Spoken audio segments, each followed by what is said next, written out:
मैं कोयटा शहर का रहने वाला हूँ। मेरी शादी को तकरीबन 15 साल हो गए हैं और ये अरसा बहुत बेहतरीन गुजरा है माशाल्लाह।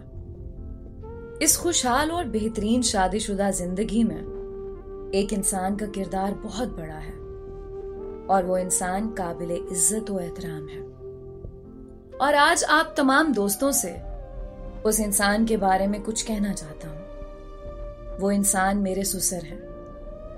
मेरे निकाह की तकरीब हो रही थी और हक महर 5 से 8 लाख मुकर्रर करने की बात हो रही थी, उसके साथ 5 तोले सोना।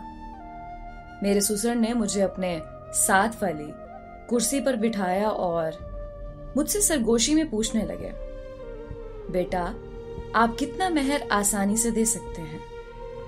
मैंने बोला कि आप लोग जो मुकर्रर कर लें वो मंजूर है, मगर मैं ज्यादा कोशिश करके 2 लाख आसानी से दे सकता हूं। ससुर ने निकाह ख्वां को कहकर 1 लाख महर कराया। फिर ससुर ने सोने के मुतालिक पूछा तो मैंने बोला कि मैं 2 तोले बना चुका हूं, 3 और बना लूंगा। ससुर ने सबको मुखातिब करके कहा कि सोना 2 तोले होगा। सब अजीजो अकारब नाराज हुए कि इतने कम महर और सोने पर आपने क्यों बात खत्म की। ससुर ने कहा, आज अगर मैं इस शख्स को जो भी डिमांड करूं तो मजबूरन ये पूरा करेगा, लेकिन बाद में मेरी बेटी को जो पूरी रोटी देगा उसको आधी करेगा। वजह यह है कि लोगों से कर्जे लेकर ये डिमांड पूरी करेगा।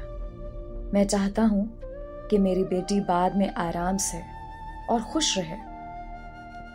उनकी ये बात सुनकर मेरा दिल बहुत बड़ा हो गया और मैं आज तक अपने ससुर और बीवी का मशकूर हूं। मेरी बीवी मेरी बहुत इज्जत करती है और मेरे ससुर मुझे बेटों की तरह रखते हैं।